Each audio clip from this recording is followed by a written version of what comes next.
Hey everyone, it's so nice to be here. It's such a treat to be out here at Troon Vineyards. Amazing, beautiful vineyard located in the Rogue Valley in Southern Oregon. Today is Giving Tuesday, which means this is your opportunity to support biodynamic agriculture. So if you just take a look on there, you'll see there's a link to the Biodynamic Demeter Alliance website where you can make your donation, and we would love that. And in the meantime, it would be really great to hear from the wonderful folks here at Troon who are here to tell us about their beautiful winery. You guys deserve a huge congratulations. You're nominated Best American Winery in the United States by Wine Enthusiast. Did I get that correct? Yes. So that's a pretty big deal. Yeah. Thank you. Very excited about it. We're very proud of you. It would be great to hear the story of Troon, to hear kind of what your relationship has been with biodynamics and how that has shaped the winery into what it is today. Well, we're happy to be here on Giving Tuesday with you and encourage everyone to donate to the Biodynamic Alliance. It's so important, the work that's being done to spread this type of agriculture, and it needs your support, and we appreciate it. So when we came here to Troon, it was been conventionally farmed for many years. Dick Troon was the original farmer here and planted in '72, so it's an historic site. But as you can see, when you're looking around you, it's a beautiful place to grow things.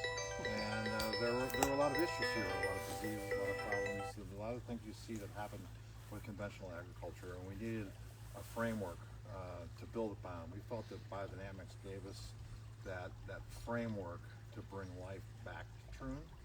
And so we immediately went into that. We brought in Andrew Beatty as our consultant, and then Nate joined us as winemaker, and then Garrett as director of agriculture. And we've put together a team that has really transformed this property over the years, and getting that nod from the Wine Enthusiast was a great encouragement to us, because our goal, of course, it's great what we do on our 100 acres here, but our goal is to get other people to farm that way. So we getting that message out through that kind of acknowledgement is really exciting to us. But we've seen dramatic changes here in the older vines, even though we've replanted them all now.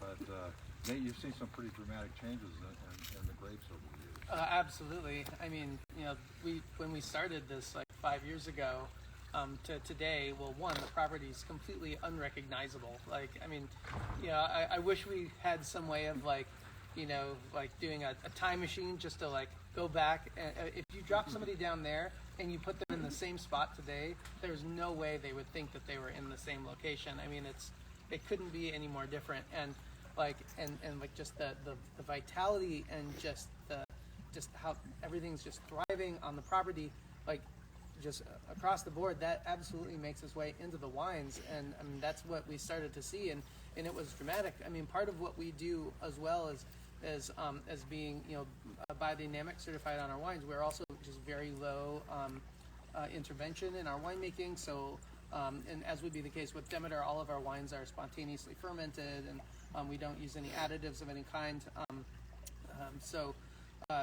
What we've seen is those ferments, so the yeast populations that are basically happening, those indigenous yeasts are getting like stronger and more diverse year after year. Like the ferments are getting culturally community-oriented farm in the people that are represented here as well. We've got folks who've been attracted to this project from all over the country, as well as tons of local people working here as well. So I think that biodiversity is reflected, top to bottom within the organization, within the company. And intentionally, we have set aside those more than 10 acres here. We've got about 100 acres altogether, and more than 10 acres we've set aside as these biodiversity reserves. And that takes different shapes here. We've created a pollinator garden that we call our Biodynamic Education Garden. We're growing a lot of our prep plants there. We've got some educational signage to teach our folks who come out here and enjoy our wines, and invite them to come out and tour the pollinator garden. We've got, countless perennial flowering plants there in support of bees and other pollinators. We're also working on a rewilding bee program. We've got these hollowed out redwood log hives that we've put up to support wild bees. We're not harvesting the honey, that's just in support of local native bees and wild bees. And we've also, speaking of native biodiversity as well, I mean, we're here in the Klamath-Siskiyou ecoregion, which is the most biodiverse place in the entire country, in the entire US. And so we've got, representative plant and animal species from, all the way up in the Pacific Northwest and on down to Northern California present here. And we've established a native plant garden, sort of a botanical style garden, with more than 100 native plant species as well. And of course, they're supporting all of the local wildlife, birds, insects. And so, yeah, we're really thinking about supporting biodiversity and maximizing it at every level, encouraging the native and supporting native wildlife with shelter, habitat, food, nesting sites. We're encouraging barn owl populations, western bluebird boxes we've put up, and we could go on, but I think top to bottom, that's really a goal that we're working on here at Troon, is maximizing biodiversity. We're finding a lot of resilience in a system like this.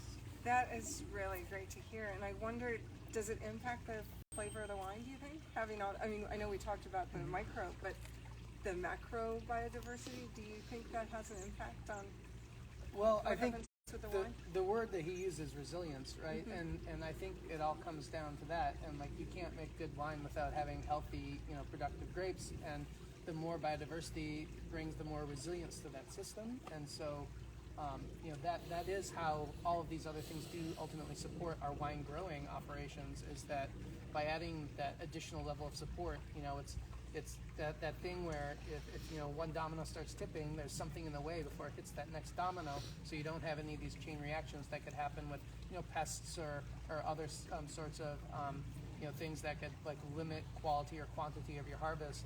We have a lot of these natural systems in place to try to control just checks and balances for that sort of thing, which will ultimately lead to the higher quality. So I think that's how we approach it, is this whole biodiverse system just makes all levels better, including our largest crop here, which is the wine grapes. But it's impactful just all around.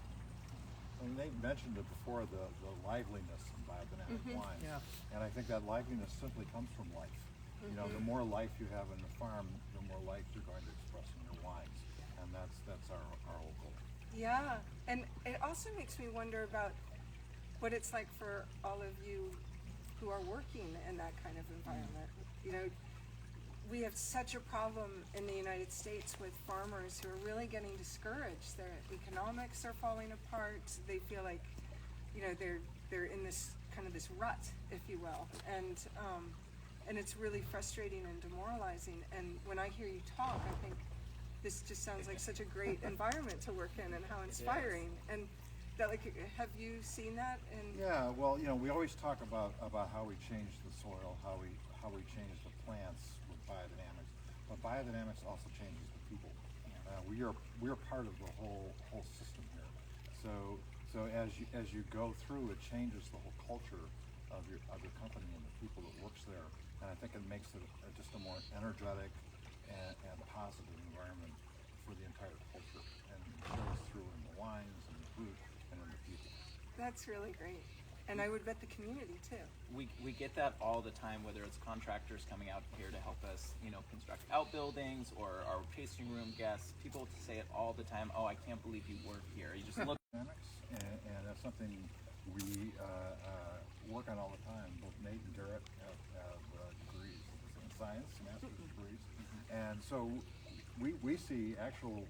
If you look at the big agriculture now, companies, they're actually moving more towards the biodynamic concepts, of using microbiology as sprays and compost and things like that.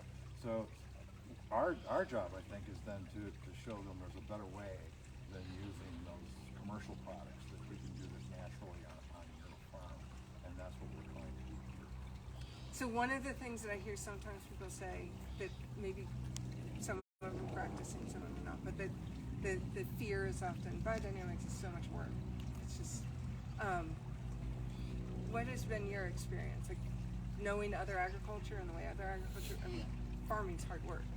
no matter how you slice it. It's true. It's true. But I can say that, you know, in my experience working 5 years on another biodynamic farm, and then what I've witnessed here and the stories I've heard about the transformation that's occurred over the last 5 years here, is that as you establish this system, it starts to work for you. And it really allows you to take a step back and let nature take care of pest or pathogen outbreak. You know, if you, rather than respond, you know, with a spray or something like that, if you can instead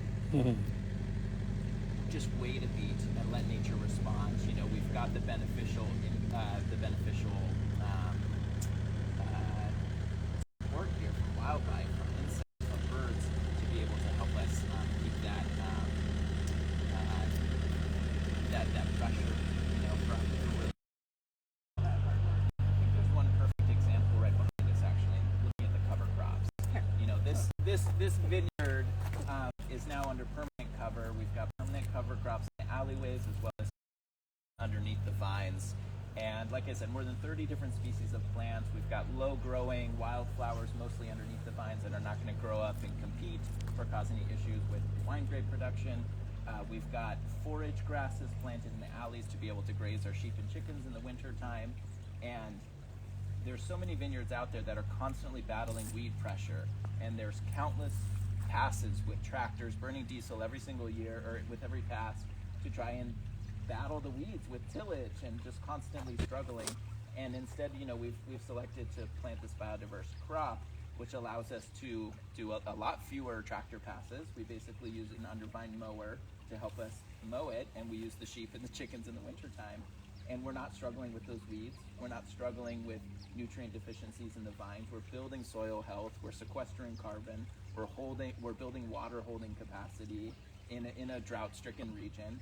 And these cover crops are really allowing us to take a step back and do less, or maybe do more by doing less. Maybe. Yeah.